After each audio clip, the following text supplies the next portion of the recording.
তো আমরা এখন দেখতেছি পৃথিবীতে কিন্তু পুকুরি অনেক কিছু দিয়ে মানে ভরপুর হয়ে গেছে, অথচ আমাদের ঘরে ঘরে মসজিদ থাকার কথা। মানে সেখানে আমার দেখা যায় যে 10 ঘর 15 ঘর বা 25-30টা বাড়ির পর একটা মসজিদ। এটা কিন্তু ঠিক না। এতে ফাঁকে ফাঁকে শয়তান ঢুকে যায়। এই জন্য আমাদের প্রতি বাড়িতেই মসজিদ থাকতে হবে, ঘরে ঘরে মসজিদ থাকতে হবে, এবং ঘরে ঘরেই আমাদের আহ আল্লাহর দিন প্রতিষ্ঠা করতে হবে। তো আমি যে আর একটা জিনিস দেখাইতে চাইছিলাম সেটা একটু দেখাবো।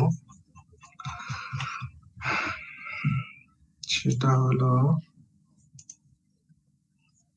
হ্যাঁ, ইবনে কাসিরের কোরআনের তাফসীর থেকে একটা জিনিস দেখাবো যে কেন আমাদের এটা গুরুত্বপূর্ণ। সেটা হলো তাফসীর ইবনে কাসির, এখানে অষ্টম নবম দশম ও একাদশ খণ্ড। যে আমি তাফসীর ইবনে কাসির থেকে দেখাচ্ছি।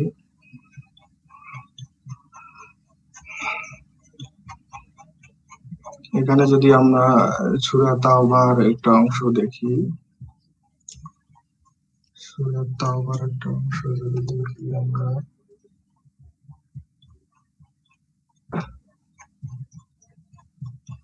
সেখানে আমরা দেখতে পারবো যে আমাদের মূল সমস্যাটা হলো যে আমরা এই সমস্ত যে কুফরি আহ শিরক মুশরিকদের বিভিন্ন ধরনের দুর্গা পূজা, গির্জা, প্যাগোডা, এগুলি পৃথিবীতে থাকার কথা না।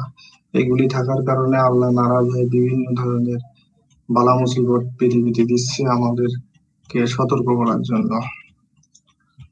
তারপরে আমরা এই ইশারাটা বুঝতেছি না। এখানে 24 নম্বর আয়াতের একটা জায়গায় ইবনে কাসির পরিষ্কার লিখেছে যে সূরা তাওবা আয়াত নাম্বার 24। এর ব্যাখ্যা করতে গিয়ে ইবনে কাসির বলেছেন, নবীজির একটা হাদিসের কারণ দিয়ে বলেছে যে সহিহ হাদিসে রয়েছে রাসূলুল্লাহ সাল্লাল্লাহু আলাইহি সাল্লাম বলেছেন, যার হাতে আমার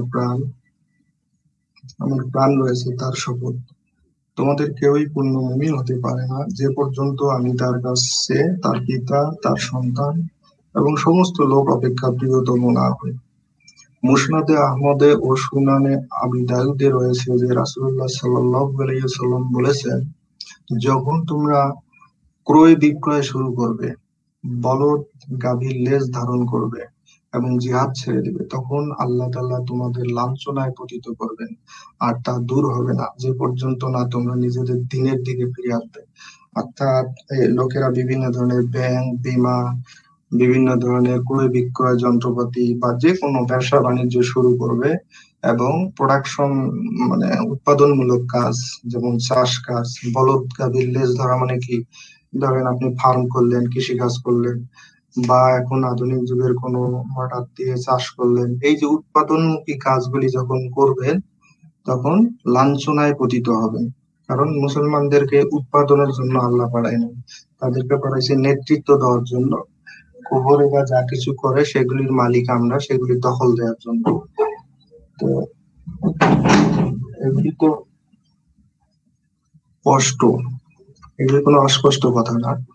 তারপরে যারা বোঝেন না, যারা রসালো মুমিন, মডারেট মুমিনদের, ওরা তো মূলত মানসিক চাপে ভোগে। রসালো মুমিনরা সহিহ ইসলামের ব্যাপারটা বলতে লজ্জা পায়। তারা ওই যে উৎকট নাস্তিকদের বিরোধিতার মুখে তারা ইসলামকে বিকৃতি করে রস দেয়, যার সাথে ইসলামের কোনো দূরতম সম্পর্ক নাই।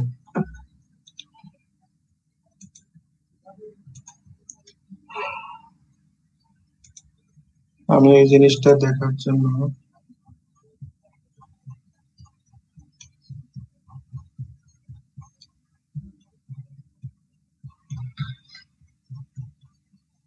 আচ্ছা, ঠিক আছে। অন্য আর কিছু দেখানো লাগবে না। আমার মনে হয় যে এখানে আপনি যে মূল বক্তব্য সেটা পেশ করে ফেলছেন, যে আমাদের একমাত্র সত্য ধর্ম দিন ইসলাম যখন এই পৃথিবীতে আসলো, তারপর থেকে মুসলমান জাতি যেখানেই গেছে সেখানেই আল্লাহর নির্দেশ অনুযায়ী এবং নবীর নির্দেশ অনুযায়ী সেই জায়গা দখল করে নিয়ে সেখানে কাফের, ইহুদি, নাসারা যারাই থাকুক না কেন তাদের যে উপাসনালয়গুলো ছিল এইগুলাকে মসজিদে রূপান্তর করা হয়েছে। এইটা কিন্তু তারা যে স্বেচ্ছায় করেছে বিষয়টা এমন না। যেহেতু এটা তাদের উপরে নির্দেশ, গোটা পৃথিবী যেহেতু আল্লাহর, সেহেতু গোটা পৃথিবীর মালিকানাও হলো আল্লাহর যে খাঁটি বান্দা মুমিন অর্থাৎ মুসলমানদের। এখানে যারা ইহুদি নাসারা কাফের মুনাফিক মুরতাদ যারা আছে, এরা আসলে অবৈধভাবে এই পৃথিবীর বিভিন্ন জায়গা দখল করে তারা আছে, যেটা প্রচন্ড রকম ভাবে আল্লাহর বিরক্তি উৎপাদন করে, অসন্তোষ উৎপাদন করে। তো সেই হেতু মুসলমানদের উচিত এই সমস্ত জায়গায় অভিযান চালিয়ে জিহাদ চালিয়ে তার মাধ্যমে দখল করা এবং তারা যে সমস্ত কুফরিপূর্ণ যে উপাসনালয়গুলো সেখানে তারা স্থাপন করেছে, এই উপাসনালয়গুলো আমাদের নবীর দেখানো পথে, আমাদের সালফে সালেহিনদের দেখানো পথে ভেঙ্গে গুঁড়া করে দিয়ে সেখানে মসজিদ তৈরি করতে হবে। আর যদি সুন্দর সুন্দর বিল্ডিং অলরেডি সেখানে থাকে, তাহলে অবশ্যই তার উপরেই মিনারত তৈরি করে সেটাকে মসজিদে রূপান্তরিত করতে হবে। তো এটাই হলো আল্লাহর নির্দেশ, আমাদের নবীর নির্দেশ। এই নির্দেশ পালন না করে নাস্তিকদের সাথে তর্ক বিতর্ক করতে যে ইদানিং আমাদের মুসলমান ভাইরা যথেষ্ট পরিমাণে রসালো ইসলামের একটা মানে পথে চলে গেছে, যেটা আল্লাহর প্রচন্ড রকম ভাবে অপছন্দ, কিন্তু এরা সেটা বুঝছে না। কিন্তু বস্তুত আজকে এটা বিষয় না, আপনারা অনেকেই অলরেডি শুনে ফেলছেন যে তুরস্কে একটা মানে যেটা কিছুদিন না, প্রায় ৮০ বছরেরও বেশি কাল ধরে একটা মিউজিয়াম ছিল যেটার নাম ছিল হায়া সোফিয়া। এই হায়া সোফিয়া কিন্তু এক সময় ছিল একটা গির্জা, যেটা কনস্টান্টিনোপল অর্থাৎ সেই সময় যে বাইজেন্টাইন সাম্রাজ্য ছিল, সেই বাইজেন্টাইন সাম্রাজ্যের যে সম্রাট 534-35 খ্রিস্টাব্দে অর্থাৎ আমাদের নবীর জন্মেরও আগে সেখানে একটা চমৎকার গির্জা তৈরি করেছিল এবং যেটার নাম দেওয়া হয়েছিল হায়া সোফিয়া, যেটা ছিল গোটা পৃথিবীতে সবচাইতে দৃষ্টিনন্দন এবং বড় গির্জা, এবং যেটা ছিল সেই সময়ের খ্রিস্টানদের একেবারে কেন্দ্রভূমি। তো সেইটা পরবর্তীতে 1453 খ্রিস্টাব্দে যখন অটোমান সাম্রাজ্য প্রতিষ্ঠা হলো, তিনি এবং মুসলমানরা এবং মুসলমানদের মধ্যে যে বিতর্ক, এইটাকে চাপা দিয়ে রাখার জন্য তিনি 1934 সালে এটাকে একটা মিউজিয়ামে রূপান্তরিত করলেন। এবং আপনারা অনেকেই খবরের মাধ্যমে জেনে গেছেন যে গত কয়েকদিন আগে, 2-3 দিন আগে, বর্তমান যে প্রেসিডেন্ট রিসেপ তাইয়েপ এরদোগান, যিনি অটোমান সাম্রাজ্যের সেই পুরাতন ঐতিহ্য, যে সুনাম, যে মর্যাদা, সেটাকে ফিরিয়ে আনার জন্য আপ্রাণ চেষ্টা করে যাচ্ছেন। তিনি সেই হায়া সোফিয়ার সেই মিউজিয়ামের মর্যাদাটাকে বাদ দিয়ে এটাকে আবারও মসজিদে রূপান্তর করেছেন এবং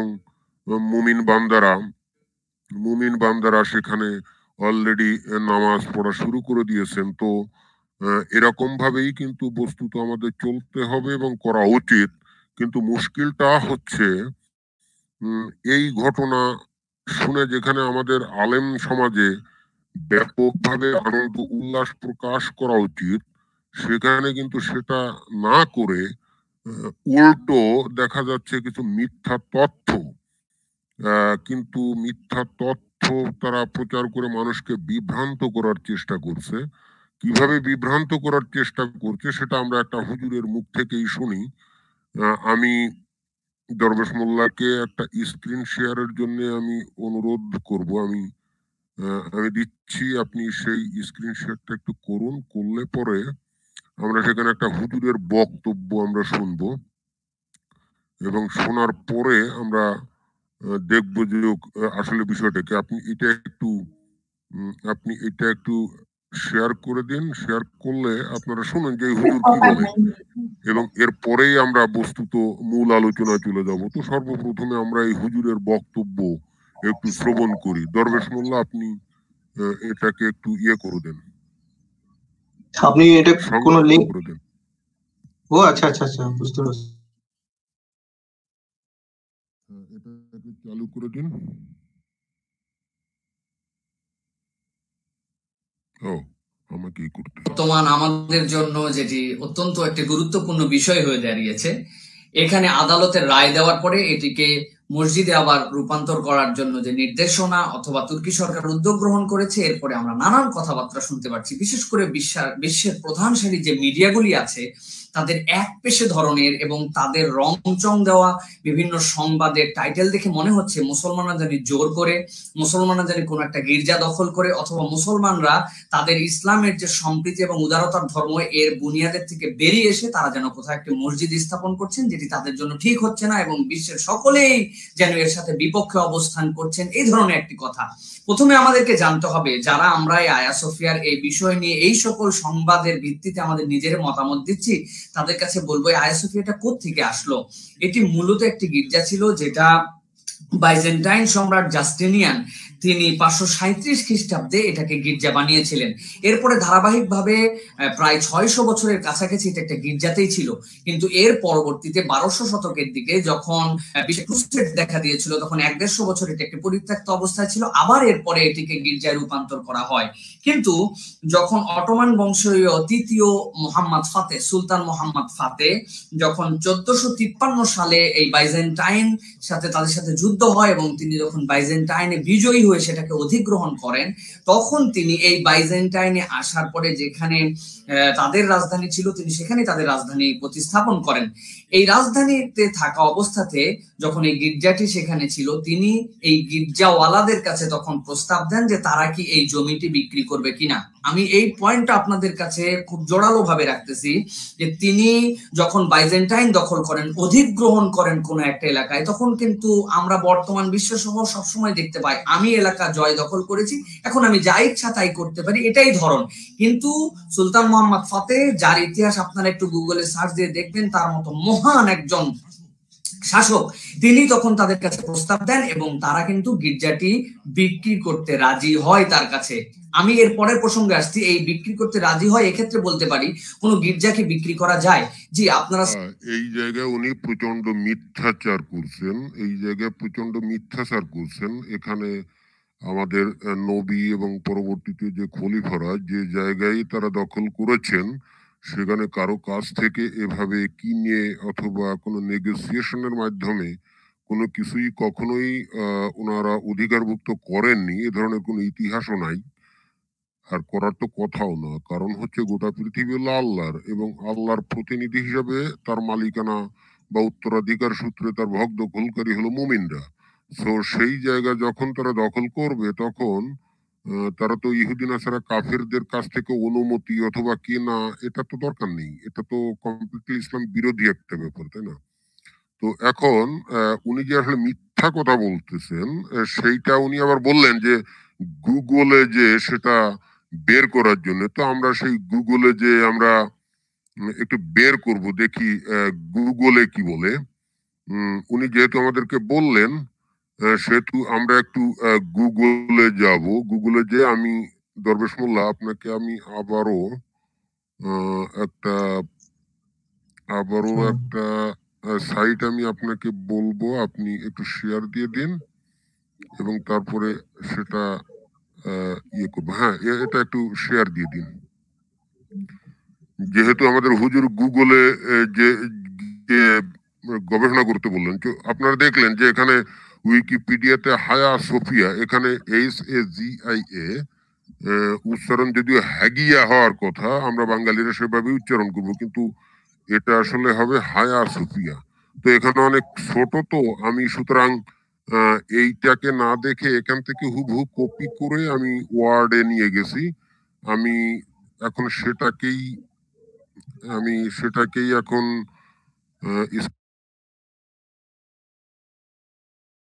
হওয়ার কথা, আমরা বাঙালিরা সেভাবে উচ্চারণ করব, কিন্তু এটা আসলে হবে হায়া সোফিয়া। তো এখানে অনেক ছোট, তো আমি সুতরাং এইটাকে না দেখে এখান থেকে হুবহু কপি করে আমি ওয়ার্ডে নিয়ে গেছি। আমি এখন আমি সেটাকেই এখন স্ক্রিন শেয়ার দেব, দিলে পরে সেখান থেকে আমরা পুরো বিষয়টা আমরা পড়বো। হ্যাঁ, দরবেশ মোল্লা, আপনি এখন এটাকে শেয়ার করে দিন। হ্যাঁ, এটাকে শেয়ার করে দিলেন। আমরা এটাকে একটু বড় করি, দেখি আমরা একটু বড় করতে পারি। আর আমর ভাই আপনি চলে গেলে আমরা একটু বড় করতে পারি। হ্যাঁ, বড় করব। আমার মনে হয় যে এখন দেখা যায় নাকি? হ্যাঁ, দেখা যাচ্ছে। পড়াও যায়, দেখাও যায়। ফুল স্ক্রিন করে দেন, আপনি এটাকে ফুল স্ক্রিন করে দেন। করতে পারেন? ওইটা আপনাকেই করতে হবে, কারণ আমি করতে পারবো না তো। আপনার যে দুই পাশের জায়গা, এইটা ফিট দা ইয়া, হ্যাঁ, এগুলি ক্লোজ করে দিতে পারেন। তো ডাইনিং রুমের জায়গাটা আপনি ক্লোজ করতে পারেন ইচ্ছা করলে। ঠিক আছে, কারণ এই জায়গাটা খুব ভালো করে দেখতে হবে। আমি বামের জায়গাটা না, ওটা তো পেজ সেটিং এ গেছেন। তাছাড়াও আপনার ওই যে স্ক্রল বারের ডাইনে বামে যায়, বামের স্ক্রল বারটা তো ক্লোজ করা যায়, ওই যে উপরে বা নিচে ক্লোজ ট্যাব আছে বাম দিকে যে হ্যাঁ, এখন ঠিক আছে। এখন দেখা যাচ্ছে। আমি কিন্তু ওই সাইড হ্যাঁ, থেকে জাস্ট করছি, আশা করি এখন দেখা যাচ্ছে। এবং দেখুন যে উপরে কিন্তু ওই যে সোর্সটা আছে, দেখুন সোর্সটাও দেওয়া আছে। তো এখানে আমি পড়ে শোনাচ্ছি। মস্ক 1453 to 1935, এখানে কি বলছে? Constantinople fell to the attacking Ottoman forces on 29 May 1453, অর্থাৎ অটোমানদের যে আক্রমণের শিকার হয় 29 মে 1453 সালে। In accordance with the traditional custom at the time, Sultan Mehmet II, অর্থাৎ Mahmud II, allowed his troops and his entourage 3 full days of unbridled pillage and looting in the city shortly after it is captured. এখানে বলতেছে যে ওই 29 তারিখ মে, Mehmed II, অর্থাৎ second Mehmed, তার সৈন্যদেরকে এবং সৈন্যদের সাথে আরো যারা ছিল তাদেরকে 3 দিন সময় দিয়ে দেয় লুটপাট করার জন্য। পিলেজ মানে লুটপাট, লুটতরাজ, আর লুটিং মানে তো লুটতরাজ। অর্থাৎ ওই কনস্টান্টিনোপল শহরে দখল করার পরপরই 3 দিন সেই সৈন্যবাহিনীর লোকদের এবং একই সঙ্গে তাদের যে সহযোগী তাদেরকে 3 দিন সময় দেয় পুরোপুরি শহরটাকে লুটপাট করার জন্য। Once the 3 days passed, he would then claim its remaining contents. যখন 3 দিন পার হয়ে গেল, then claim its remaining contents for himself. Hagia Sophia was not exempted from the pillage and looting, and especially became its focal point as the invaders believed it to contain the greatest treasures and the valuables of the city. এই যে লুটপাটের মধ্যে, অর্থাৎ গোটা শহর গোটা নগরীতে লুটপাট করার মধ্যে হায়া সোফিয়া কিন্তু তার বাইরে না, অর্থাৎ হায়া সোফিয়া তার মধ্যে ছিল, এবং যেখানে বস্তুত ধারণা করা হচ্ছিল যে অনেক মূল্যবান ধন সম্পদ লুকায়িত আছে। সুতরাং যারা বিজয়ী, যারা আক্রমণকারী, তাদের জন্য হায়া সোফিয়াও লুটপাটের জন্য খুলে দেওয়া হয়। Shortly after Constantinople's defenses collapsed and the Ottoman troops entered the city victoriously, the pillagers and looters made their way to the Hagia Sophia and battered down its doors before storming in. এখানে বলছে যে কনস্টান্টিনোপলের যে defence অর্থাৎ প্রতিরক্ষা, যেটা নাকি Constantinople ওই Byzantine সাম্রাজ্যের ওরা যেটা গড়ে তুলছিল, সেটা যখন ভেঙে পড়লো এবং অটোমানের যে সৈন্যবাহিনী তারা যখন ভিক্টোরিয়াসলি তারা এন্টার্ড, অর্থাৎ বিজয়ীর বেশে শহরের মধ্যে ঢুকলো, তখন লুটপাটকারী লোকজন, যারা লুটতরাজকারী লোকজন আর কি, তারা হায়া সোফিয়ার দিকে গেল এবং বার্টার ডাউন ইটস ডোরস, এবং দরজা ভেঙে ফেলার মধ্যে ঢুকে পড়লো আর কি, সেটাই বলছে। তো তারপরে উপরে চলে গেল। All throughout the period of the siege of Constantinople, the trapped worshippers of the city participated in the divine liturgy and the prayer of the hours at the Hagia Sophia, and the church formed a safe haven and a refuge for many of those who were unable to contribute to the city's defense, which comprised women, children, the elderly, and the sick, and the wounded. তার মানে হচ্ছে যে যখন এই কনস্টান্টিনোপলের ইয়েটা ভেঙে পড়লো, তখন অনেক যে সমস্ত উপাসনাকারী তারা কিন্তু একটা ফাঁদের মধ্যে পড়ে গেল, এবং যারা নাকি হায়া সোফিয়ার ওখানে যারা গ্যাদারিং করছিল তারাও এরকম একটা ট্রাভের মধ্যে পড়ে গেল, এবং এছাড়াও কি সাধারণ লোকজন যারা নাকি এই সমস্ত যুদ্ধ বিগ্রহের সাথে জড়িত ছিল না, এই সমস্ত লোকজন এরা কি করলো, এই হায়া সোফিয়ার ভিতরে এবং তার প্রাঙ্গণে সবাই জড়ো হলো আশ্রয়ের জন্য, যার মধ্যে একটা বড় অংশই ছিল উইমেন অর্থাৎ নারী, শিশু, বয়স্ক, তারপরে রুগ্ন এবং আহত লোকজন, অর্থাৎ যারা বিগ্রহে অংশগ্রহণ করেনি, এছাড়া যারা পূজারী ছিল বা যারা নাকি ধর্মপ্রাণ লোকজন ওখানে জড়ো হয়েছিল, তারা সব ফাঁদে পড়ে গেল এবং সবাই নিরাপদ আশ্রয়ের খোঁজে এই হায়া সোফিয়ার ভিতরে ঢুকলো এবং আশেপাশে তারা আশ্রয় নিল, কারণ তারা মনে করেছিল যে ইনভেডার্স অর্থাৎ অটোমান যে বাহিনী, তারা আর যাই হোক এই চার্চের মধ্যে আশ্রয় নিলে বা প্রাঙ্গণে আশ্রয় নিলে তাদেরকে কেউ হত্যা করবে না। যেমন এখন যদি কেউ সৌদি আরব আক্রমণ করে, তাহলে অনেক লোকই কিন্তু কাবা এবং মদিনা শরীফে আশ্রয় নিবে এই ভরসায়, যে মনে করবে যারা আক্রমণ করছে তারা হয়তো বা কাবার প্রাঙ্গণে যারা আশ্রয় গ্রহণ করেছে তাদেরকে কেউ হত্যা করবে না। এবং তাদের মধ্যে ছিল নারী, শিশু, বয়স্ক, রুগ্ন এবং আহত লোকজন। Being helplessly trapped in the church, the many congregants মানে যারা নাকি ওই যে যেমন যারা পিলগ্রিমেজ করতে যায়, হস্টেজ করতে যায় যারা, ওদেরকে কংগ্রেগেন্টস বলে।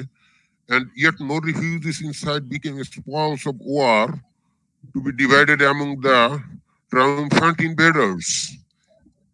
যারা ওখানে আশ্রয় গ্রহণ করলো তারা তো বস্তুত প্রচন্ড রকম ভাবে অসহায় ছিল, এবং যারা নাকি ওখানে যতই রিফিউজ গ্রহণ করুক না কেন, অবশেষে তারা ওখানে বিজয়ী যে দখলদার তাদের মধ্যে আসলে গনিমতের মাল হিসাবে বিতরণ হয়ে গেল। অর্থাৎ ওই যেখানে ওই যে লোকগুলো আশ্রয় গ্রহণ করছিল ওদেরকে ধরে ধরে অতঃপর বিজয়ী যে মুসলিম সেনারা আছে তাদের মধ্যে গনিমতের মাল হিসেবে এগুলোকে ভাগ করে দেওয়া হয়।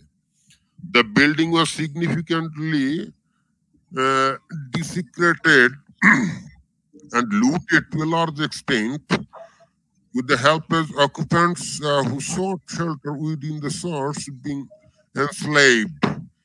এই জায়গায় ওই যে বিল্ডিংটা, এইটা বিভিন্ন জায়গায় মানে উল্লেখযোগ্যভাবে এখানে ভাঙচুর হয়, তারপরে খুব বৃহৎ আকারে এখানে লুটপাট হয়, এবং যারা নাকি সেখানে আশ্রয় নিয়েছিল তাদেরকে কি করে বন্দি করে এনস্লেভ করা হয়, অর্থাৎ দাসে পরিণত করা হয়। While most of the elderly and the infirm, wounded and sick were killed. এই জায়গায় যারা নাকি বয়স্ক ছিল, যারা নাকি আহত এবং দুর্বল ছিল, রুগ্ন ছিল, তাদেরকে হত্যা করা হয়।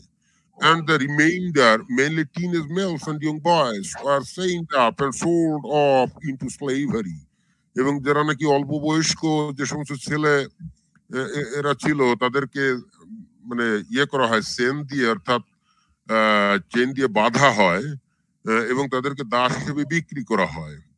The church's priests and religious personnel continued to perform Christian rites, prayers and ceremonies until finally being forced to stop by the invaders. এত কিছুর মধ্যেও কিন্তু ওখানে যে প্রিস্ট, যাজকরা ছিল, তারা কিন্তু এখানে এই তাদের ধর্মীয় যে বিধিবিধান এগুলো অনুসরণ করে যাচ্ছিল, কিন্তু অবশেষে বিজয়ীরা এসে তাদেরকে থামিয়ে দেয়। When Sultan Mehmed II and his accompanying entourage entered the source, he insisted that it should be converted into a mosque at once. এইগুলো তো সুলতান মেহমুদের বাহিনী ওখানে দখল নিল ঠিকই, কিন্তু কথা হচ্ছে যে তার লোকজন এতক্ষণ এই কাজগুলো করতেছিল, কিন্তু উনি নিজে সং ওই চার্চের কাছে আসলেন, ওটা দেখলেন, সাথে সাথেই তিনি জোর দিলেন যে এটাকে কি করতে হবে, এটাকে একটা ইয়েতে পরিণত করতে দিতে হবে, এই অর্থাৎ মসজিদে পরিণত করতে হবে। দেখুন যে শব্দটা কি, ইট শুড বি, দেখেন it should be converted into a mosque at once. At once মানে তাৎক্ষণিকভাবে এটাকে কি করতে হবে, এটাকে মসজিদে পরিণত করতে হবে। One of the ulama present then climbed up the church's pulpit and recited out the Shahada, there are no gods but the God, and Muhammad is his servant and his messenger. এখানে বলছে যে ওই সময় আলেমদের মধ্যে একজন যিনি সেখানে উপস্থিত ছিলেন, তিনি কি করলেন, তাড়াতাড়ি করে চার্চের পালপিট মানে ওই যে আমরা যদি গির্জায় যান দেখবেন যে গির্জার সামনে একটা উঁচু জায়গা আছে যেখানে পাদ্রী দাঁড়িয়ে তার সারমন পাঠ করে, ওই জায়গাটাকে পালপিট বলা হয়। তো একজন আলেম দৌড়ে গিয়ে সেখানে উঠে তিনি সেখানে শাহাদা পাঠ করে বললেন লা ইলাহা ইল্লাল্লাহ মুহাম্মাদুর রাসূলুল্লাহ, এই কথা বলে সাথে সাথেই কিন্তু ওই গির্জাটাকে মসজিদে রূপান্তর করা হয়ে যায়। Thus marking the beginning of the gradual conversion of the church into a mosque, অর্থাৎ ওটাকে সাথে সাথেই মস্কে পরিণত করা হয়। এইবার আসেন পরে কি বলছে, as described by the several western visitors such as the Cordovan nobleman Piro Tafur and the Florentine Cristoforo Buondelmonte, এটা খুব জটিল উচ্চারণ। The church was in a dilapidated state with several of its doors fallen from their hands. Mehmed II ordered the renovation as well as the conversion. Mehmed attended the first Friday prayer in the mosque on 1st June 1453. অর্থাৎ আগেরটা যাই হোক, আসল ঘটনা হচ্ছে এখানে Mehmed কি করলো, অর্থাৎ মেহমেদ II কি করলো, দেখুন এখানে মেহমেদ II যে কাজটা করলো সেটা দেখুন, এখানে আমি লাল দাগ দিয়ে দিলাম, আপনারা এটাকে দেখুন কি করলেন। Mehmed attended the first Friday prayer in the mosque on 1st June 1453, অর্থাৎ 1453 এর 1st জুনেই কিন্তু সেখানে শুক্রবারের যে জুম্মার নামাজ উনি আদায় করলেন। তো এই জায়গায় এই আক্রমণ শুরু হয়েছিল কবে, দেখুন আক্রমণ শুরু হয়েছিল কবে, আক্রমণ শুরু হয়েছিল 29 মে। 29 মেতে আক্রমণ শুরু হয়েছিল, তাহলে মে মাসের পরে কি মাস, জুন মাস, তার মানে 29, 30, 29, 30, 31, তাই না, 29, 30, 31, অর্থাৎ 3 দিন পরেই সেখানে শুক্রবারের প্রেয়ারে অর্থাৎ জুম্মার নামাজ আদায় করেন কে, এই মেহমেদ II। তার মানে হচ্ছে এখানে মানে এই যে হুজুর যে বললেন যে খ্রিস্টান পাদ্রীদের সাথে আলাপ টালাপ করে তাদের কাছ থেকে কি নিয়ে এটাকে মসজিদে পরিণত করা হয়েছে, বিষয়টা কি আসলে এখানকার যে ইনফরমেশন সেই ইনফরমেশনটা কি হুজুরের বক্তব্যকে সাপোর্ট করে?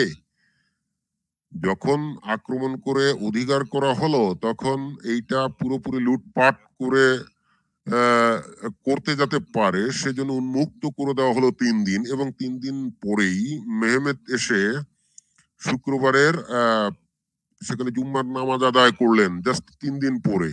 তাহলে এখানে আমাদের তো এমন কোনো ইনফরমেশন নাই যে আমাদের এই যে মাহমুদ, মেহমেদ মানে এটা তার্কিশ বেটা মেহমেদ বলছে, কিন্তু বাট এটা হবে মাহমুদ। তো মাহমুদ এর মধ্যে তো কখনো কিছু কেনে নাই, কিন্তু একটা ওয়াকফ এখানে হয়েছিল। দেখেন Hagia Sophia became the first imperial mosque of Istanbul. To the corresponding of were endowed most of the existing houses in the city and the area of the future Topkapi Palace. অর্থাৎ এই যে হায়া Sophia এবং তার আশেপাশে অনেকগুলো ঘরটর ছিল, এইগুলা মিলে একটা ওয়াকফ, একটা অর্গানাইজেশন বা ওয়াকফ স্টেট তৈরি করা হয়। যে ওয়াকফ স্টেটটা তৈরি করে মোহাম্মদ, অর্থাৎ মোহাম্মদ সেকেন্ড, উনি এই ওয়াকফটা তৈরি করে এখানে যে ইনকাম এই অর্গানাইজেশনের মাধ্যমে তোলা হবে বা সেগুলো হিসাব নিকাশ করে এই মসজিদের উন্নয়ন কল্পে খরচ করা হবে। এবং তার আন্ডারে দেখুন যে from 1474 2360 shops, 1300 houses, 4 caravanserais, 30 boza shops, and 23 shops of sheep's heads and plotters gave their income to the foundation. অর্থাৎ এই যে একটা ওয়াকফ ফাউন্ডেশন তৈরি করা হলো, তাদের আন্ডারে এতগুলো দোকান, অর্থাৎ 2360টা দোকান, 1300টা ঘর এবং আরো অন্যান্য বিভিন্ন যে ইয়েগুলো দেওয়া হলো, ব্যবসায়িক যে প্রতিষ্ঠানগুলো দেওয়া হলো, তারা তাদের আয় এই ওয়াকফ এটাকে দিত। তো এখন আমাদের হুজুর বললেন যে এই ধরনের কিছু একটা করে তাদের মাধ্যমে খ্রিস্টানদের কাছ থেকে এটা কেনা হয়েছিল, যেটা নাকি ডাহা মিথ্যা কথা। আমার বক্তব্য হলো যে এই দুনিয়াটা আল্লাহর, সুতরাং এই দুনিয়ার মালিক মুসলমানরা, এবং নবীর নির্দেশও তাই। সেই নির্দেশ অনুসরণ করে খলিফারা যে জায়গাতে গেছিলেন, যেমন আমরা দেখেছি যে আমাদের নবী মারা যাওয়ার পর পরই যে 4 জন খলিফা, ওনারা মিশর, সিরিয়া, জর্ডান, ইরাক, ইরান ইত্যাদি দেশগুলো তারা একের পর এক দখল করেন। এবং আমরা আল বিদা নিহায়া কিতাব থেকেও আমরা দেখলাম যে অ্যাটলিস্ট সিরিয়াতে একের পর এক গির্জা, সেগুলোকে দখল করে সেগুলোকে মসজিদে রূপান্তরিত করা হয়েছে।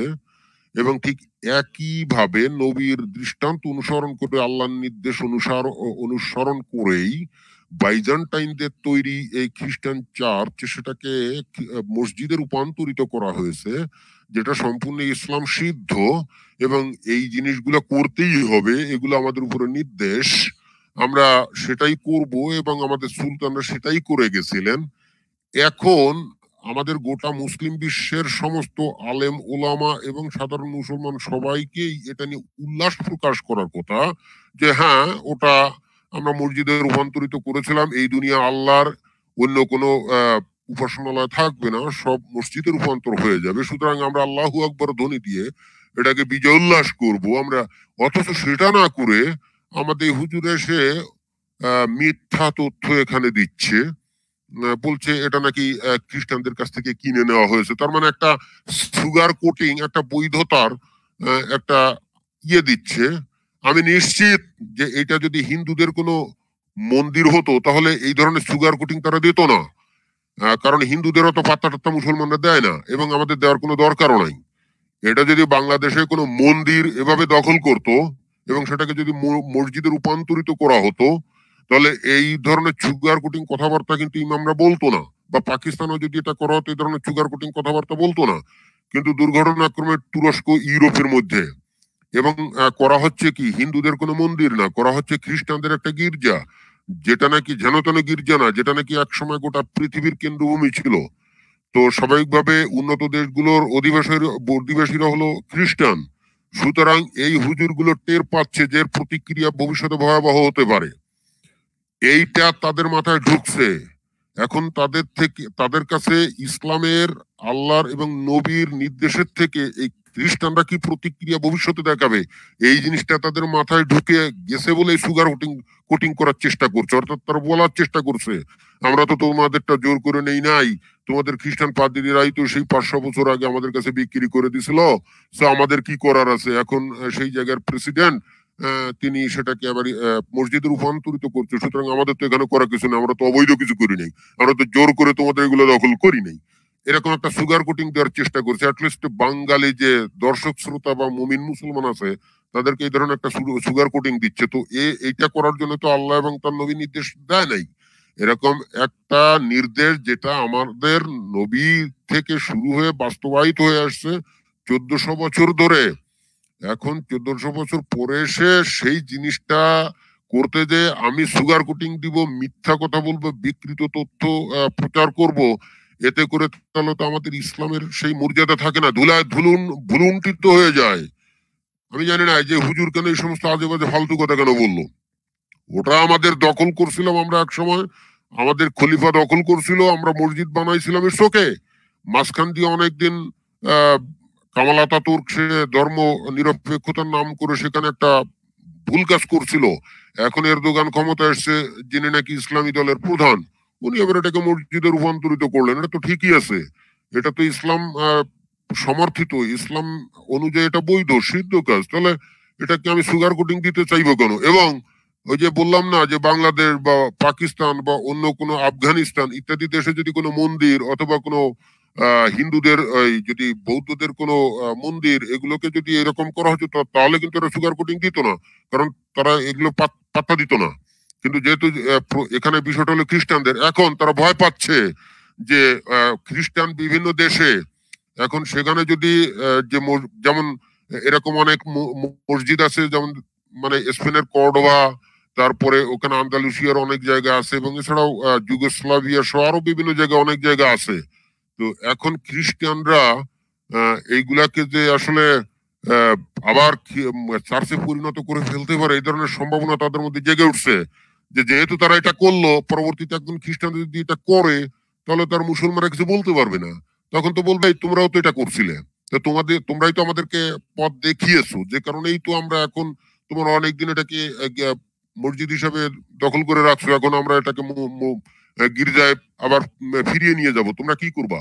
কারণ তোমরাই তো এটা আমাদেরকে করে দেখিয়েছো, আমরা তো এটা শুরু করি নাই, তোমরা শুরু করে দেখালে যে এটা তোমরা যেহেতু করো তো ঠিক আছে, আমরা আমাদের গির্জাগুলো ফেরত নেব। এইটা কিন্তু হুজুরদের মাথার মধ্যে ঢুকে গেছে। যাই হোক, বাংলাদেশের হুজুরদের মাথার মধ্যে ঢুকলেও তুরস্কের প্রেসিডেন্টের মাথায় অথবা সেখানকার রাজনৈতিক দলের নেতাদের মাথায় কেন ঢোকেনি আমি জানি না। তবে এই ধরনের ভবিষ্যৎ চিন্তা করে সম্ভবত এই ধরনের সুগার কোটিং করছে, যেটার বিরুদ্ধে আসলে আমি প্রতিবাদ জানানোর জন্যই আজকে আসলাম আপনাদের উদ্দেশ্যে, এই কথাগুলো আমি বললাম যে এইটা কিন্তু এখানে সীমাবদ্ধ থাকবে না। আজকে যদি আমরা হতদম হয়ে এইভাবে সুগার কোটিং দিতে থাকি, তখন এই খ্রিস্টানরা 2 দিন পরেই কিন্তু দলিল দস্তাবেজ বের করে বলবে যে মুসলমানরা সব মিথ্যাবাদী, তারা হলো প্রতারক, তারা হলো ধান্দাবাজ।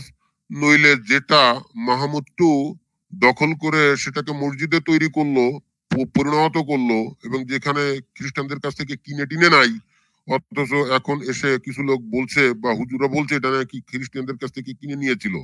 এখন এই ইনফরমেশন তো আর গোপন না, খ্রিস্টানরা তো 2 দিন পরেই তো এটা নিয়ে ফিল্ডে নামবে এবং তারা বলবে যে মুসলমানরা মিথ্যাবাদী, দেখেন যে এই সমস্ত মিথ্যা কথা বলে মানুষদেরকে বিভ্রান্ত করছে।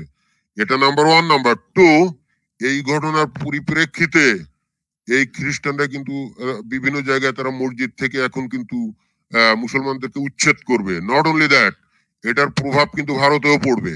ভারতেও কিন্তু অনেক মন্দির সেখানে পরিণত করে মসজিদে পরিণত করা হয়েছিল। এই তুরস্ক এই কাণ্ড করানোর পর কালকে থেকে ভারতে যে সমস্ত মসজিদ তৈরি করা হয়েছিল মন্দিরকে ভেঙে অথবা মন্দিরকে রূপান্তরিত করে, এখন বিজেপির মতো একটা প্রচন্ড রকম একটা সাম্প্রদায়িক একটা শক্তি, যারা অবশ্যই মুশরিক এবং জাহান্নামী, কিন্তু তারা যদি কালকে থেকে ফিল্ডে নেমে তারা এইভাবে একের পর এক মসজিদ দখল করে তারা মন্দিরে রূপান্তর করে, তাহলে মুসলমানদের কিন্তু বলার কিছুই থাকবে না। সুতরাং আমাদের চিন্তা করতে হবে যে এইভাবে রাগ ডাক করার কিছু দরকার নেই। আল্লাহর নির্দেশ আমরা একসময় বাস্তবায়ন করে গেছে, আমাদের জান যতদিন থাকবে আমরা তাই করে যাব, কোন শক্তি আমাদেরকে দমাতে পারবে না। এটা যদি আমরা মারা যাই শহীদ হব, আর যদি বেঁচে থাকি গাজী হব। ওই হিন্দুরা কি করবে, খ্রিস্টানরা কি মনে করবে, ভবিষ্যতে তারা কি করতে পারে, এই সমস্ত চিন্তা ভাবনা করে আমাদেরকে চলতে হবে, এমন নির্দেশ তো আল্লাহ বা আমাদের নবী আমাদেরকে দেননি। এই বক্তব্যগুলো দেওয়ার জন্য আসলে আমি আসছিলাম। তো যাই হোক, ধন্যবাদ। এখন সমস্যা থাকলে আমার এখানে করার নাই, কারণ তাদের কাছে হয়তো একটু সমস্যা হচ্ছে, কিন্তু আমার সাউন্ডটা তো এরকমই, মানে আমার গলার সুরটা তো এরকমই।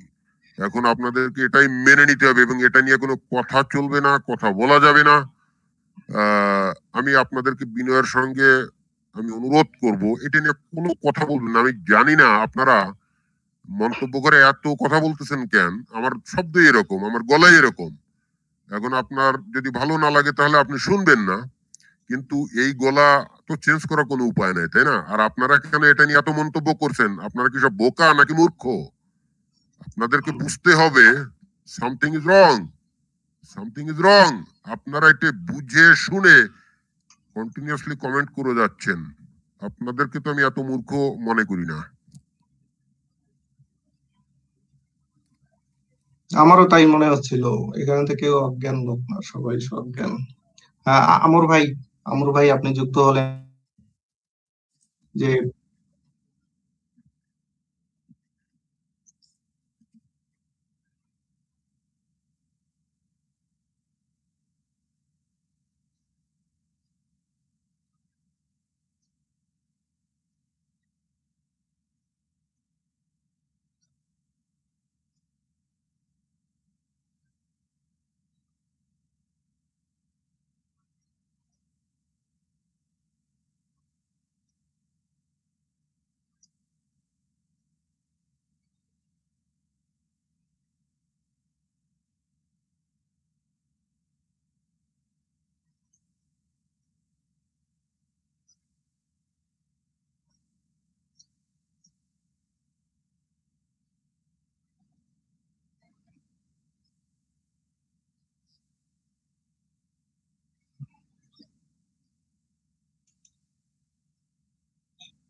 সেটাই, সেটাই আমাদের গুরুজি, আমি আমাদের একটা বলতে চাই যে টার্কির যে প্রেসিডেন্ট এরদোগান উনি যথাযথ কাজ, না না, ঠিক আছে, টার্কির আমি যে এরদোগান উনি যথাযথ কাজ করেছেন। আমাদের উচিত তাকে সমর্থন করা এবং একইভাবে অন্যান্য দেশেও এই একই ঘটনার বাস্তবায়ন করে যাওয়া।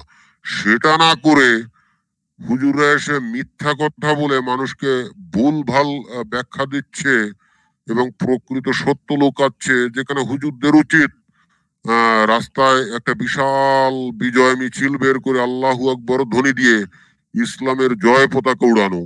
সেখানে সেটা না করে তারা ঘাপসি ঘুপসিতে এসে তারা এই সমস্ত মিথ্যা কথা বলে মানুষকে বিভ্রান্ত করার চেষ্টা করছে। এইটা তো কোনোভাবে মেনে নেওয়া যায় না। ওই যে এরদোগান নাকি প্রেসিডেন্ট তুরস্কের, ওনাকে আমরা আমিরুল মুমিনিন, বর্তমান জামানার আমিরুল মুমিনিন হিসেবে ডাকতে পারি। এবং আপনি যদি নালন্দা বিশ্ববিদ্যালয়ে যে মানে ওখান থেকেও কিন্তু অনেক গনিমতের মাল পেয়েছিল মুসলিম যোদ্ধারা এক সময় ভারতের। এইভাবে বিভিন্ন প্রতিষ্ঠানগুলি, ধর্ম প্রতিষ্ঠান হোক, শিক্ষা প্রতিষ্ঠান হোক, এগুলির মালিক মূলত আল্লাহ ও তার রাসূল, আর উত্তরাধিকার সূত্রে আমরা মুসলমানেরা। নাকি Smith, mister Smith?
Saidur Rahman Khokon, আপনি কি যুক্ত হতে পারবেন?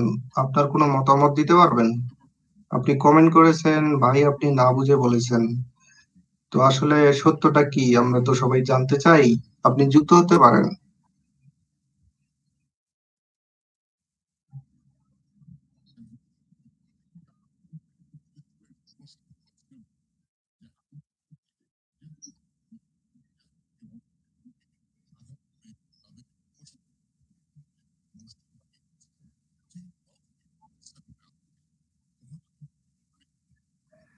হ্যাঁ, এটা আমি আমার বক্তব্যে বলেছি, আপনি শোনেন নাই মনে হয়। এবং এটা হবেই, এটা দুদিন পরেই কিন্তু এটা শুরু হয়ে যাবে। আপনি জাস্ট একটু ওয়েট করেন, করোনা ভাইরাসের এই প্রকোপটা চলে যাক, দেখবেন যে এগুলা কিন্তু শুরু হয়ে যাবে।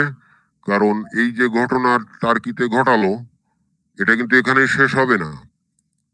আপনি যদি খেয়াল করেন, ইউরোপ আমেরিকাতে যে এভাঞ্জেলিক্যাল খ্রিস্টান গোষ্ঠী আছে, অর্থাৎ উগ্র যে খ্রিস্টান গোষ্ঠী আছে, তারা কিন্তু এই ঘটনায় ভীষণভাবে উৎফুল্ল। যেখানে তাদের এই ঘটনার কারণে তারা খুব নিরাশ হবে, আমাদের গির্জা মসজিদে রূপান্তরিত করলো, যেখানে তারা আসলে নিরুৎসাহিত হবে, কিন্তু তারা নিরুৎসাহিত না। দেখলাম যে তারা ভীষণভাবে উৎফুল্ল, অর্থাৎ এই একটা ঘটনা দিয়ে তারা পুরো মুসলিম জাতির উপর আক্রমণ চালাবে এবং বলবে যে দেখো, মুসলমানরা মোটেও অন্য ধর্ম এবং জাতিগোষ্ঠীকে মোটেও তারা সহ্য করে না এবং তারা যা ইচ্ছা খুশি তাই করে। আমরা মানবাধিকারের নামে খামোখাই তাদেরকে এতদিন সম্মান করে এসেছি, এই সম্মান আর করা যাবে না। এখন তাদের উপরে যেখানে পাওয়া যাবে সেখানেই তাদের উপরে এখন নানা রকম হামলা, অত্যাচার, নির্যাতন যেটা আছে সবকিছু করতে হবে। কারণ যেহেতু তারা এগুলো কোনো কিছুই পরোয়া করে না এবং যা ইচ্ছা খুশি করে তাদের নিজ দেশে এবং তাদের নিজ ভূমে, এবং বাইরে এসে তারা মানবাধিকার মানবাধিকার বলে তারা নানা রকম অধিকার দাবি করে, তো তারা তো এগুলো ডিজার্ভ করে না। সো আমি দেখছি যে খ্রিস্টান ইভাঞ্জেলিকানরা ভীষণ ভাবে তারা উৎফুল্ল, তারা অর্থাৎ দায়ে শান দিচ্ছে, অথবা অন্য কথায় চাপাতিতে শান দিচ্ছে যে তারা হামলে পড়বে। আপনারা একটু ওয়েট করেন, দেখবেন। হ্যাঁ, আমর ভাই, আমি আমি একটু বলতে চাচ্ছি, আমর ভাই, আপনি কি, হ্যাঁ হ্যাঁ, আমি বলতে চাচ্ছি যে আমাদের এই যে মানে যেগুলো কুফরি বা শিরিকি যেগুলি উপাসনালয় আছে সেগুলি তো ধ্বংস করতেই হবে। যারা বিরোধিতা করবে তাদেরকে সোজা জাহান্নামে পাঠিয়ে দিতে হবে। এটা আমাদের ইমানি দায়িত্ব। আর আমরা আল্লাহ ছাড়া কারো কাছে মাথা নত করতে পারি না। যদি আমরা আল্লাহর রহমতে সবকিছু দখল করতে পারি, সব জায়গায় ইসলামের ঝান্ডা উড়াতে পারি, কুফরি শক্তিকে পর্যদস্ত করে দিতে পারি, সেই ক্ষেত্রে আমাদের কিছু নিয়ম নীতি থাকবে। আগামীতে আমাদের একটা সুন্নতি প্ল্যান থাকবে, মনে করেন মাস্টার প্ল্যান। সেটা হলো যখন আমরা ক্ষমতা পাবো তখন আমরা কি কি করতে পারি সেই ব্যাপারে একটু বলি। সেটা আমরা সুন্নতি পদ্ধতিতে করতে হবে। আমি স্ক্রিনে দেখাচ্ছি, আপনি কি দেখতে পাচ্ছেন আমর ভাই? আমি যা স্ক্রিনে দেখাচ্ছি আমর ভাই, একটু আচ্ছা আচ্ছা আচ্ছা, আমি দেখাচ্ছি। হ্যাঁ, এখন এখন দেখতে পাচ্ছেন?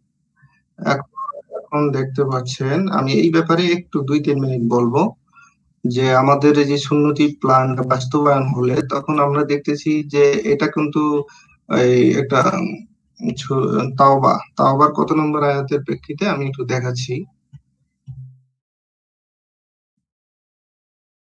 তাফসিরে ইবনে কাসির বলেছেন যে আমাদের যে সেই মহাবীর হযরত উমর ফারুকের সেই সোনালী যুগের সোনালী শাসন ফিরে আনতে গেলে আমাদের কি কি পদক্ষেপ নিতে হবে।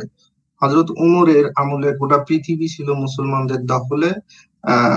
পুরো পৃথিবীতে শান্তি বিরাজ করছিল, কেউ কোনো ধরে নেই, সবাই ন্যায় বিচার পেয়েছিল। সেই ন্যায় বিচারের প্রতীক উমর ফারুক অমুসলিমদের প্রতি যে ন্যায় বিচারটা করেছিল তার একটা নমুনা হলো এটা। আল্লাহ পাক বলেন, যে পর্যন্ত না তারা অধীনতা স্বীকার করে প্রজারূপে জিজিয়া দিতে স্বীকৃত হয় তাদেরকে ছেড়ে দিও না। সুতরাং মুসলিমদের উপর জিম্মিদের মর্যাদা দেয়া বৈধ নয়। সহিহ মুসলিমে আবু হুরায়রা রাদিয়াল্লাহু হতে বর্ণিত আছে যে নবী সাল্লাল্লাহু আলাইহি সাল্লাম বলেছেন, তোমরা ইহুদি ও নাসারাদেরকে প্রথমে সালাম দিও না, এবং যদি পথে তোমাদের সাথে তাদের সাক্ষাৎ হয়ে যায় তবে তাদেরকে সংকীর্ণ পথে যেতে বাধ্য করো। তাদের সাথে এরূপই শর্ত করেছিলেন। আব্দুর রহমান ইবনে গানাম আশআরি রাদিয়াল্লাহু বলেন, আমি নিজের হাতে চুক্তিনামা লিখে উমর রাদিয়াল্লাহু এর নিকট পাঠিয়েছিলাম যে সিরিয়াবাসী অমুক অমুক শহরে খ্রিস্টানদের পক্ষ হতে এই চুক্তিনামা আল্লাহর বান্দা আমিরুল মুমিনিন উমর রাদিয়াল্লাহু এর নিকট। চুক্তিপত্রের বিষয়বস্তু হচ্ছে, যখন আপনারা আমাদের উপর এসে পড়লেন, আমরা আপনাদের নিকট আমাদের জান, মাল ও সন্তান সন্ততির জন্য নিরাপত্তা প্রার্থনা জানাচ্ছি। আমরা এই পরিপ্রেক্ষিতে যে আমরা এই শহরগুলোতে এবং এগুলোর আশেপাশে নতুন কোনো মন্দির, গির্জা এবং খানকা নির্মাণ করব না। এরূপ কোনো নষ্ট ঘরের মেরামত ও সংস্কারও করব না। এসব ঘরে যদি কোনো মুসলিম মুসাফির অবস্থানের ইচ্ছা করেন, তবে আমরা তাদেরকে বাধা দেব না। তারা তারা রাত্রেই অবস্থান করুন অথবা দিনেই অবস্থান করুন। আমরা পথিক ও মুসাফিরদের জন্য এগুলোর দরজা সব সময় খুলে রাখবো। যেসব মুসলিম আগমন করবেন, আমরা 3 দিন পর্যন্ত তাদের মেহমানদারি করব। আমরা ওই সব ঘরে বা বাসভূমি প্রভৃতিতে কোনো গুপ্তচর লুকিয়ে রাখবো না। মুসলিমদের সাথে কোনো প্রতারণা করব না। নিজেদের সন্তানদেরকে কোরআন শিক্ষা দেব না। নিজেরা শিরিক করব না এবং অন্য কাউকে শিরিকের দিকে আহ্বান কেউ যদি ইসলাম গ্রহণ করার ইচ্ছা করে, তবে আমরা তাদেরকে মোটেও বাধা দেব না। মুসলিমদেরকে আমরা সম্মান করব। যদি তারা আমাদের কাছে বসার ইচ্ছা করেন, তবে আমরা তাদের জন্য জায়গা ছেড়ে দেব। কোনো কিছুতেই আমরা নিজেদেরকে মুসলিমদের সমান মনে করব না। পোশাক পরিচ্ছদও না। আমরা তাদের কথার উপর কথা বলবো না। আমরা তাদের পিতৃ পদবী যুক্ত নামে নামকরণ করব না। জিন বিশিষ্ট ঘোড়ার উপর আমরা সাওয়ার হব না এবং নিজেদের সাথেও তরবারি রাখবো না। অঙ্গুরির উপর আরবি নকশা অঙ্কন করব না এবং মাথার অগ্রভাগে চুল কেটে ফেলবো না। আমরা যেখানেই থাকি না কেন, পৈতা অবশ্যই ফেলে রাখবো। আমাদের গির্জাসমূহের উপর আমাদের আমাদের গির্জার কুচিহ্ন প্রকাশ করব না। আমাদের ধর্মীয় গ্রন্থগুলো মুসলিমদের যাতায়াত স্থানে এবং বাজার সমূহে প্রকাশিত হতে দেব না। গির্জায় উচ্চ স্বরে শঙ্খ বাজাবো না। মুসলিমদের উপস্থিতিতে আমাদের ধর্মীয় পুস্তকগুলো জোরে জোরে পাঠ করব না। রাস্তাঘাটে নিজেদের চাল চলন ও রীতিনীতি প্রকাশ করব না। নিজেদের মৃতদের উপর হায় হায় করে উচ্চ স্বরে শোক প্রকাশ করব না এবং এর সাথে আগুন নিয়ে যাব না। যেসব গোলাম মুসলিমদের অংশে পড়বে তা আমরা গ্রহণ করব না। আমরা অবশ্যই মুসলিমদের শুভাকাঙ্ক্ষী হয়ে থাকব। মুসলিমদের ঘরে আমরা উকি মারব। রাদিয়াল্লাহু এর সামনে পেশ করা হলো, তখন তিনি তাতে আরো একটি শর্ত বাড়িয়ে নিলেন। তা হচ্ছে, আমরা কখনো কোনো মুসলিমকে প্রহার করব না। অতঃপর তারা বলল, এসব শর্ত আমরা মেনে নিলাম।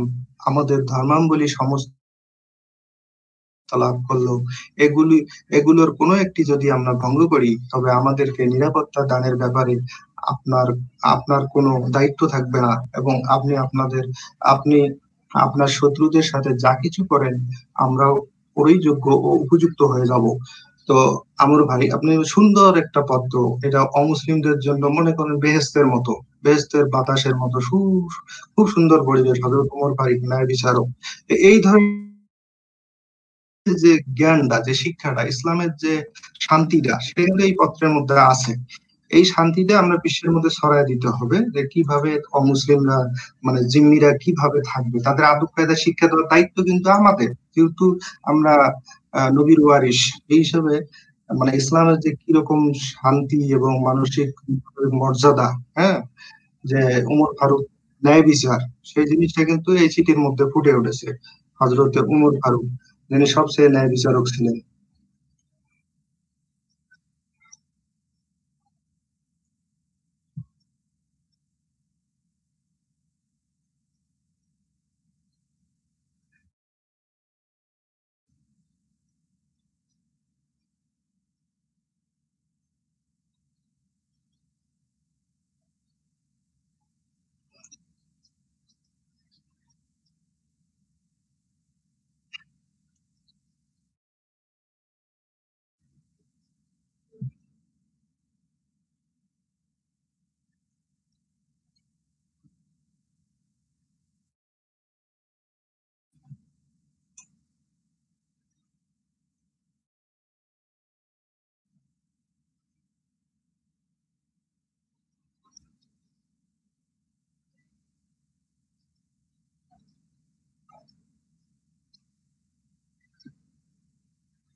ওই মোল্লা মূলত ইসলামকে ধ্বংস করতে চায়, ওই রসালো।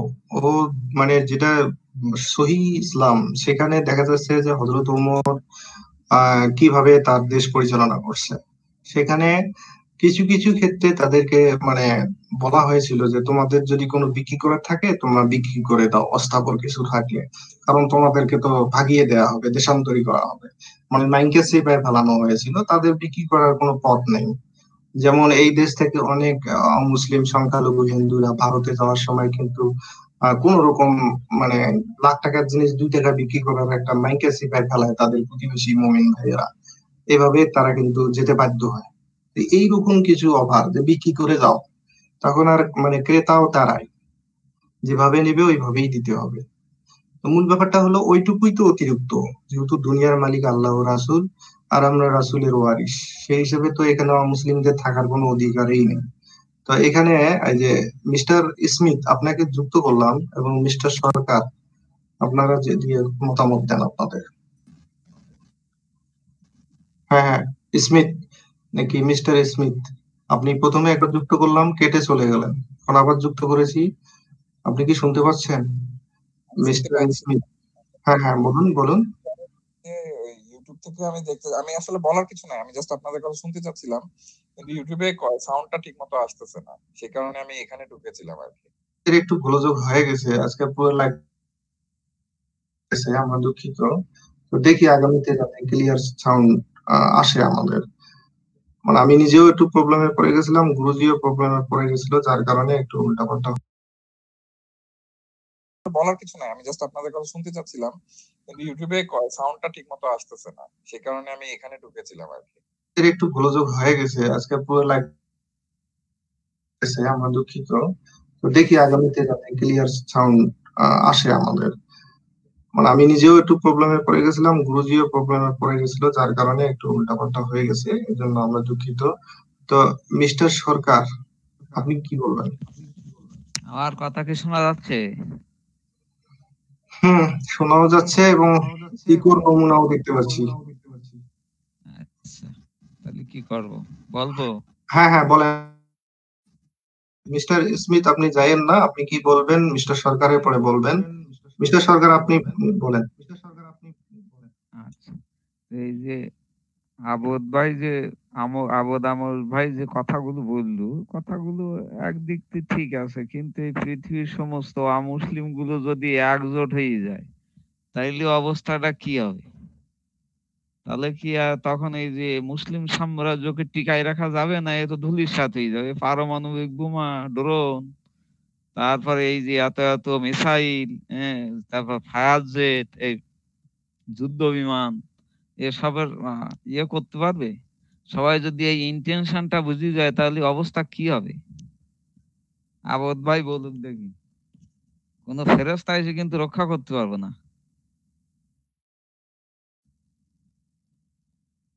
আচ্ছা, আমর ভাই কিন্তু উনি বের হয়ে গেছে। হ্যাঁ, এখন মিস্টার স্মিথ, আপনি কিছু বলবেন? আপনার কোনো মতামত থাকলে দিন আমাদের। আমার আসলে এই ব্যাপারে স্পেসিফিক কোনো মতামত নেই, আমি জাস্ট শুনতে আসছিলাম আর কি আপনাদের কথাগুলা। কারণ এইসব ইতিহাস আসলে আমার জানা নাই পুরাটা।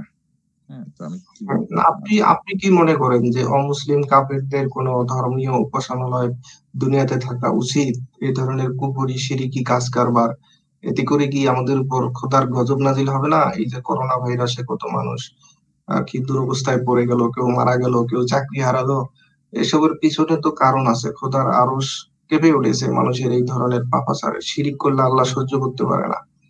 তো আমাদের পাশে যে মালাউনরা, এত বড় রাষ্ট্রের মধ্যে প্রতিনিয়তই তারা শিরিক করে চলছে।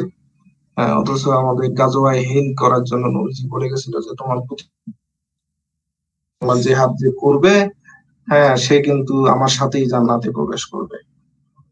তো আমরা কিন্তু সেটাও করলাম না। আমাদের পাকি ভাইদের সাথে আমরা ভুল করে ভাই ভাই আমরা রেষারেষি করে আলাদা হয়ে গেলাম। আমরা এখন মালাউনদের সাথে আমরা কিছুই করতে পারতেছি না। আপনার কোনো মতামত আছে এই ব্যাপারে? না, আমার কোনো মতামত নাই। আমি আসলে আল্লাহ বিশ্বাস করি না আর কি। হ্যাঁ, তো আপনারা যেসব কথা বলছেন এগুলোর সাথে আমি একমত। জিনিসটা হচ্ছে যে আহ এইসব কথা আমরা তো নিজেদের আইডি থেকে বলতে পারি না, বা আপনিও বলতে পারেন না। যেটা নাকি মানে অনেস্ট সত্য। আপনি মোহাম্মদ সাল্লাল্লাহু আলাইহি ওয়াসাল্লাম 6 বছরের বয়সের একটা মেয়েকে বিয়ে করছে, এটাই আপনি বলতে পারবেন না। আপনার সবাই, আপনার আশেপাশে সবাই, আপনার ফ্রেন্ড লিস্টে আপনার যে আসল অ্যাকাউন্ট ফেসবুকে, সেটা দিয়ে আপনি একটা পোস্ট দিতে পারবেন না। তো এরকম হলে কিভাবে কোনো চেঞ্জ হবে? কোনো চেঞ্জ কি সম্ভব এই দেশে?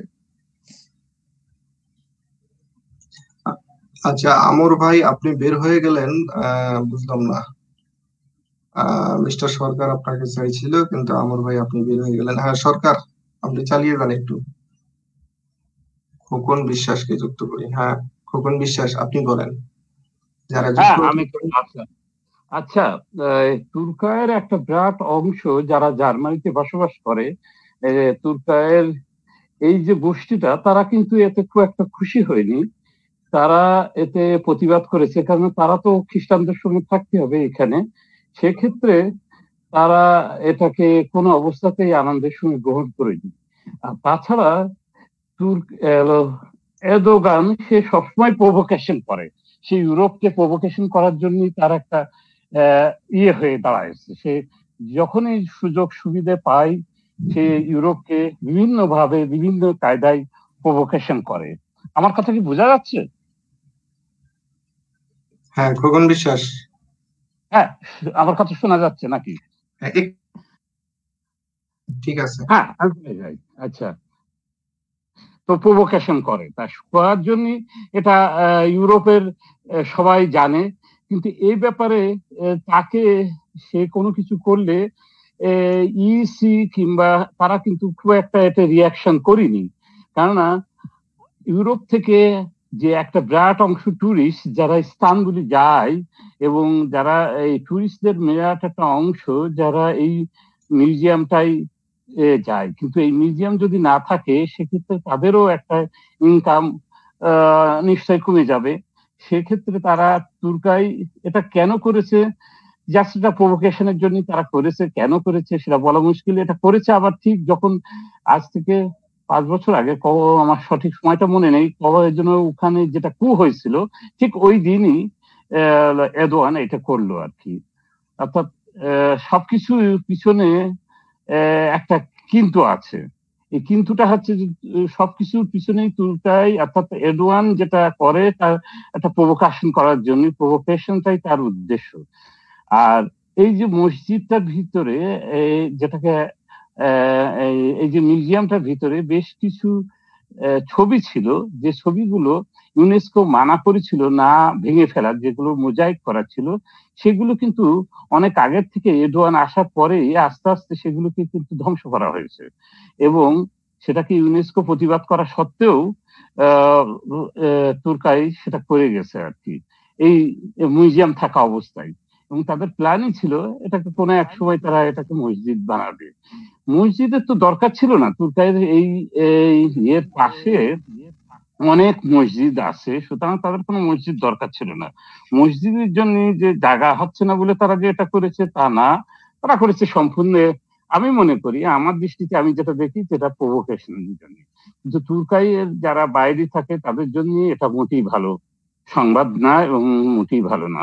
এই হলো আমার বক্তব্য। না না, আমাদের ইমানই দায়িত্ব আছে যে সে মুশরিকদেরকে আমাদের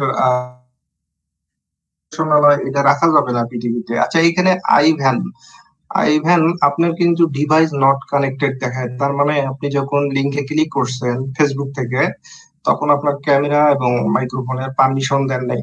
ওগুলি অ্যালাউ করার পরে তারপরে মাইক ক্যামেরা অফ করে এখানে আসবেন। এখন তো আপনাকে যুক্ত করা যাচ্ছে না।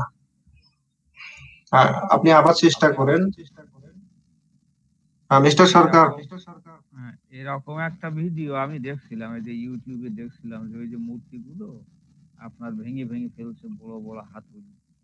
তো এই যে রিলিজিয়াস যে ইনস্টিটিউশন গুলো আছে, আইভ্যান আপনাকে যুক্ত করতে পারতেছি না, আপনার প্রবলেম আছে, আপনি বের হয়ে আবার ঢোকেন। আইভ্যান,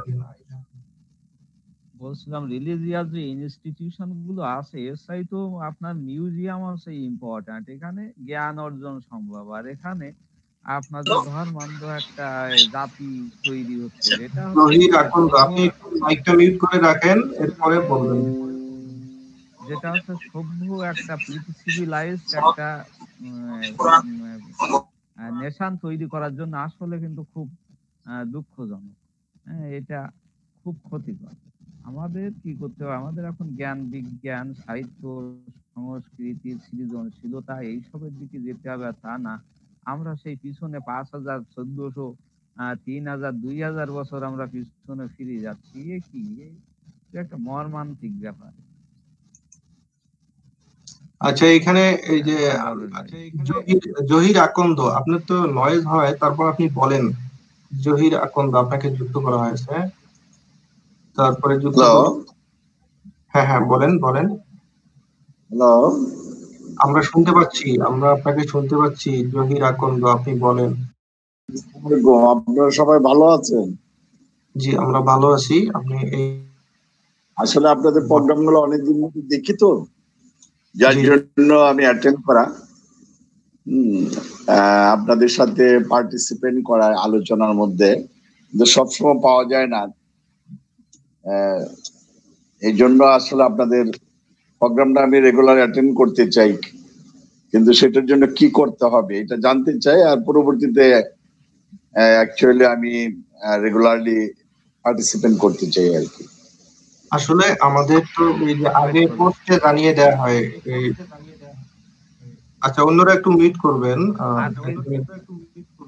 আজকে যেভাবে পার্টিসিপেট করেছেন এইভাবেই আপনি পার্টিসিপেট করতে পারবেন। সেটা হলো যে আমাদের লাইভ, মিস্টার সরকার একটু মিট করেন। হ্যাঁ, আমাদের ওই যে পেজে এই যে Guruji fan club, Jahangir Alam page থেকে, সহি ইসলাম পেজ থেকে, তারপরে সত্যের সন্ধানে এক্স মুসলিম আলেম অর্গানাইজেশন পেজ থেকে, বিভিন্ন পেজে একটা করে নোটিশ পোস্ট দেয়া হয় যে আমরা কত তারিখে কয়টার দিকে এই লাইভ গুলি হবে, কার কার লাইভ হবে। ওই পেজে একটু করে লাইক দিয়ে রাখবেন, যুক্ত থাকবেন, তখন কারো না কারো লাইভে প্রতিদিন বিভিন্ন সময় এগুলি থাকে, তো আপনি তখন